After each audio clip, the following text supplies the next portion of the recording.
دنیا کا کوئی بھی قادیانی بغیر ویکسین استعمال کیے اور بغیر سائنٹیفک ایکوپمنٹ کو پہنے اور بغیر کوئی دوا وغیرہ کے یہ معجزاتی طاقت نہیں رکھتا کہ اس کے جسم پر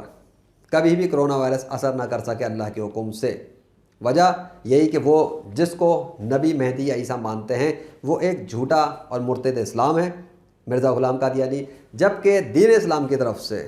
اللہ کے فضل سے مسلم مین آف اسلام کے پاس یہ معجزاتی طاقت ہے اللہ کے حکم سے کہ اس کے جسم پہ بنا ویکسین، بنا کیمیکل، بنا دوائی، بنا سائنٹیفک ایکوپمنٹس، بغیر کسی چیز کو استعمال کیے کبھی بھی کرونا وائرس اثر نہیں کر سکتا کہ اس کے جسم کو نقصان پہنچا سکے۔ یہ اللہ کے حکم سے اللہ کی دی ہوئی طاقت ہے، کیونکہ مسلم مین آف اسلام حضرت محمد صلی اللہ علیہ وسلم کو آخری نبی مانتا ہے اور ان کے بعد جتنے بھی نبوت کا دعویٰ کرتے ہیں ان سب کو کافر اور مرتد مانتا ہے۔ یہ معجزاتی طاقت کسی قادیانی کو حاصل نہیں، اور نہ ہی یہ طاقت کبھی کسی قادیانی کو حاصل ہو سکتی ہے، کیونکہ یہ اس بات کا ایک پریکٹیکل ثبوت ہے کہ قادیانی مذہب باطل ہے۔ تجھے کیا کہوں، میرے سفر